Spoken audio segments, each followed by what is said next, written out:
So we had the visualizing as our reading strategy. Visualizing in the books are described as movies in the mind. When we visualize, we create our own movies in our minds. Visualizing brings joy to reading. We typically create pictures in our minds that belong to us and no one else when we visualize. We become attached to the characters we visualize. Many people prefer the book over the movie because they like the idea of creating the visuals for themselves. Often, the movie is not how we visualize the book to be in our heads. Visualizing can become very personal really quickly, as we create what we think the text looks like with our minds. Visualizing keeps us engaged in text and prevents us from abandoning the book too early. We want to continue to watch the movie that we have created in our heads while reading. When we read text that we can easily picture in our heads, visualizing becomes a natural act.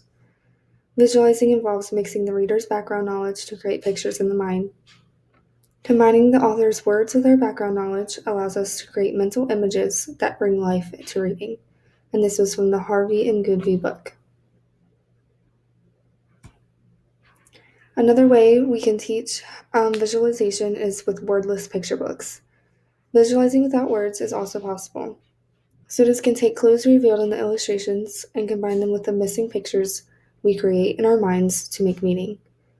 Using wordless picture books, students are possible to have different interpretations of the meanings of the book.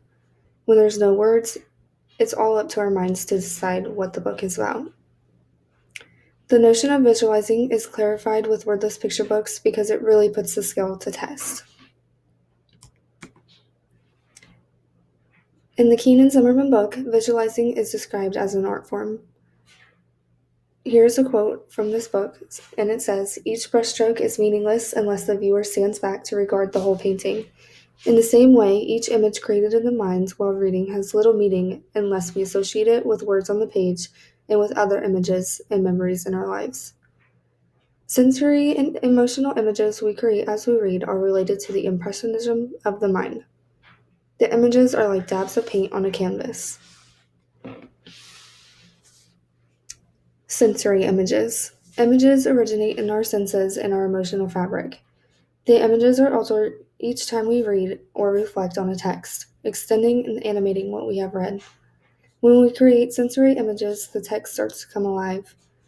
Images we create while reading take on a three-dimensional quality in our minds and connect us personally, often permanently, with the text. I can still remember books that I have read in elementary school, middle school, even high school, where I have connected with it and it won't ever leave my mind. Moving on to students creating images. Many students are spending a vast amount of time in front of screens nowadays where images are provided for them and they don't have to make them in their own heads. Students' image-making capacities need to be developed at a young age for them to fully understand the concept. Students that struggle with creating images while reading often do not read out of school. Like we talked about in class, some students are coming into school without even have read a book at all or have never been read to at home. Creating images is especially important for students that struggle with reading. It helps them connect personally to the book and the text, and it helps them to understand the text better. Struggles with creating images. Some students are not going to have had experience in creating images that can be supported throughout the entirety of a book.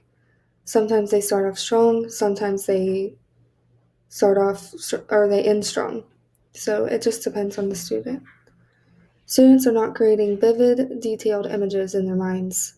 Students are coming into school without even reading at home, like I said earlier, or even being read to at all. Ways that we can help students. To help students create images, teachers can talk about their own images they created while reading to the class. This will have students thinking about if they pictured differently or the same as the teacher. Teachers could also pause while reading and have students describe what they see, smell, taste, touch, and feel periodically throughout the entire story. This will get the visualization process started. Teachers also need to emphasize that images are able to change as the book progresses, and we need to make sure students understand that creating images enhances the comprehension.